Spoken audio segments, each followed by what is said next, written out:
this is a typical Roblox obby.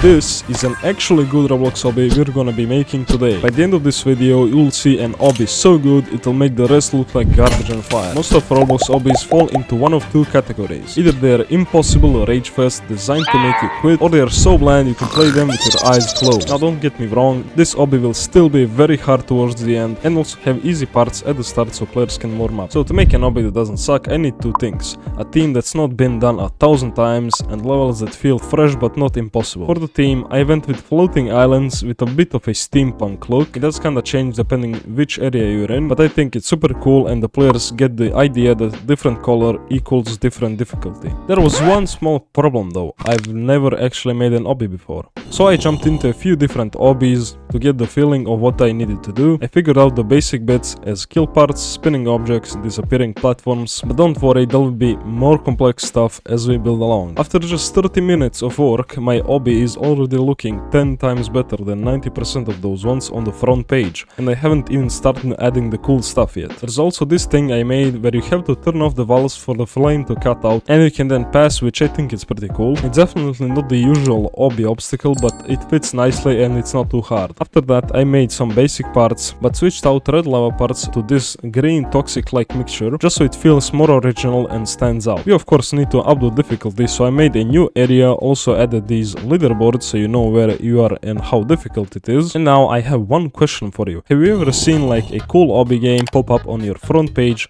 decided to click join just for it to have 200 stages of basically nothing but the easiest jumps known to man? Now I understand why this is. Obby games are targeted mostly towards a younger audience, so that kind of makes sense. But this time I will be skipping all of that. If we are making an actually good obby, I don't want the players to get bored after like 50 stages, each time expecting something more difficult, but it never comes. And don't get me wrong, for example this game, even though first 100 stages is very easy and I died maybe 3 times, it's still a good obby, but for me it's too long to warm up. And no, I did not copy this obby's GUI, it actually looks similar on accident. So in my obby we're gonna speed things up a bit, so already around stage 50 things start to get pretty difficult. Since we are creating an actually good obby, we couldn't have basic parts as platforms, so I decorated a lot of them with mushrooms, trees, boxes, rocks, and some other metal pipes and parts. And about that steampunk style, I kinda went away from that as I progressed into the making of these stages. As I built more, I got a better feeling for it and made cooler obstacles. But that turned out to be quite bad in a sense where I had to go back and remake some of the previous levels because I realized they were so boring and bad compared to the rest. In one of the obbies I saw there's like a key with the door part and I thought to add it myself. And yeah, I know it's kinda copying, but I made my own version of it, which I think is much more cooler than their ones. So basically you grab an orb and then it follows you and you get to the door and the orb goes inside of it, plays sounds, animations and these cool effects. And around this time I also introduced elevator parts and conveyors in this new area, which is called Scorch by the way. So yeah, I gave all of the areas kind of a different name rather than easy, difficult, hard and stuff like that. I started incorporating more things together at once and also introduced new traps and obstacles such as these dead parts that move from side to side, slippery parts, this pressure plate bridge, and definitely the coolest thing yet, the cannons. They are kinda lacking on the design side though, but they basically just shoot out a dead ball and when it comes to a certain point it resets. With all that covered, we've come to my favorite part yet, this thing.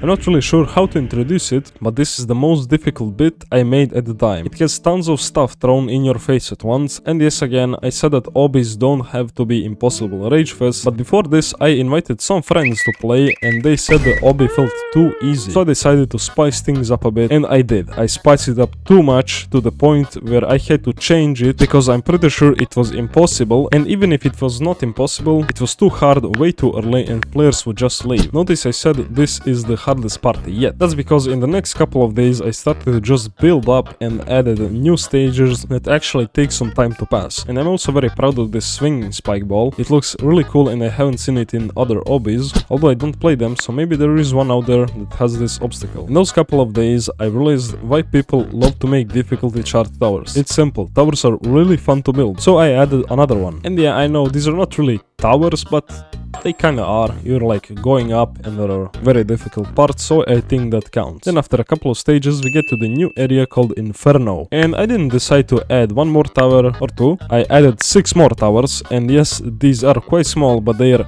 the most difficult stage yet. Yes, stage as in the whole thing is one stage. Don't worry though, there are checkpoints in between, but I kinda made it so you had to go back. Since I emphasized on how much I like towers, I decided to add a giant one for the end of the Inferno area. And that's kinda where I stopped building for now. I will obviously continue to work on this obby and publish it, so if you wanna play it, check the description, and while you're there, subscribe and check out my Patreon. I won't put other stages in this video as I haven't finished all of them yet, and I don't wanna spoil too much, but this is officially the first obby I've ever played that I'd actually want to beat. And no, it's not because it's mine, well, I mean, kinda is, but it's still really good though. It's challenging, it's fun, and most importantly, it's not a cash grab. Or is it? Look, I gotta make some Robux off of it, and the ads for games are pretty expensive these days. But there's one final test. Can other players actually beat it? I invited some friends to try it out. Some of them crushed it, and some of them struggle a little. In the end, I was pretty satisfied with their reactions. They all said this is the most fun obby they've played in a while, and it feels kind of innovating, especially with the flying island style that actually have some of the details on them, and honestly that's all I wanted. So there you have it. I took the worst part of Roblox and turned it into something pretty cool. If you think you can beat this obby, the link's in the description. Try it and let me know how far you get. Don't forget to like, subscribe, and comment your favorite feature of this obby.